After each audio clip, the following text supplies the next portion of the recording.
If you don't set a goal, how do you know whether you've gotten there or not? We're talking about developing clients' expectations.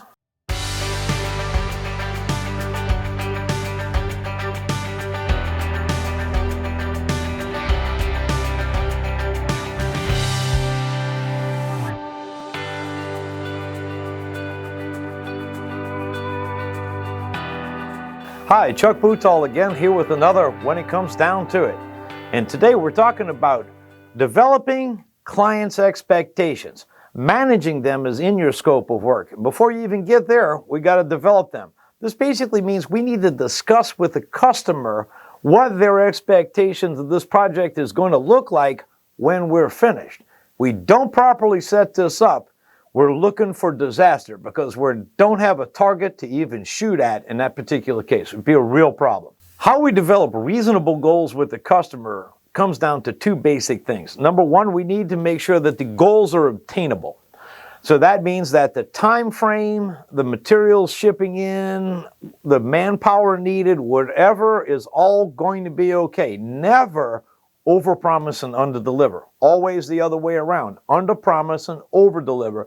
That way your client will be happy with your services. Now, of course, with all of this, there are costs.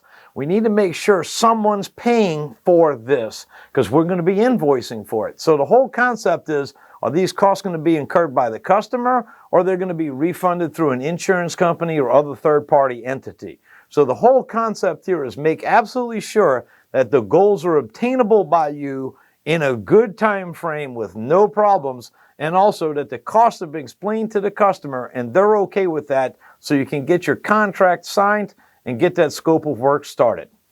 Now, of course, number three, which is quite important at this stage, is we're going to be talking about what is going to be restored and what is going to be replaced, because that has a great deal to do with what the cost and timing is going to be on that project. So that's what you need to do, is literally go through every item, every room, every type of flooring, drywall, trim, whatever is involved in the loss, and literally discuss with the customer options on restoration of those items versus replacement of those items, again explaining the cost involved, and that's really going to square away your goal setting. Now, of course, also inside a goal setting is, what is the atmosphere going to be like over the next couple of days? We all know it's going to be fairly hot and dry and noisy, but the customer has no idea that's coming. So we need to manage their expectations and discuss with them what kind of noise level can the customer handle. Maybe they have sickly or elderly people in it. Maybe they work at night and sleep during the day. We don't know what their schedule is. So what we need to do is make sure we adapt our drying system, noise and temperature-wise, to the client's needs over the next couple of days. This may require the client moving out, and if they have alternative living expense through their insurance company, that's not a bad issue. But many clients do not like to move out, and of course when it's a business, they never want to leave an operating business. So we're always trying to keep people in, so manage that noise and that temperature so we can keep people happy as much as humanly possible in there. Now, of course, the other thing too is we need to bring in any type of specialty situations. Sickly people could be it. Clients or customer schedules that are upcoming, holidays, vacations, family coming into town, big business meetings in that boardroom area, a brand new product release. All of these things have to be managed. So the last one is your customer's timing. It has to go in all the way back to developing those expectations, because we're going to develop the expectations to get our goal set. Then we're going to manage our expectations. That's our scope of work. So remember always, reasonable goal that's obtainable and the costs are explained very thoroughly to everyone. Develop what is going to be restored versus what's going to be replaced.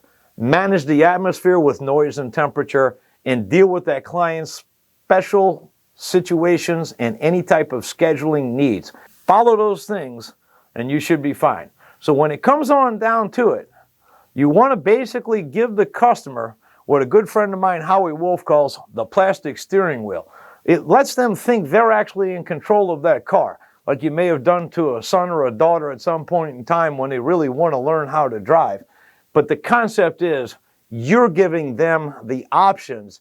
They're picking from your menu which means you're actually in the driver's seat, but you're making them feel like they're in the driver's seat.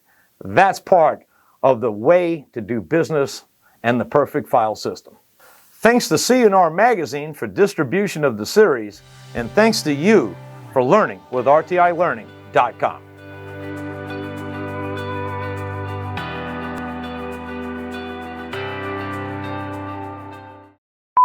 Discussing things such as whether we're actually going to restore or we're going to replace something. Picking it up at developing clients.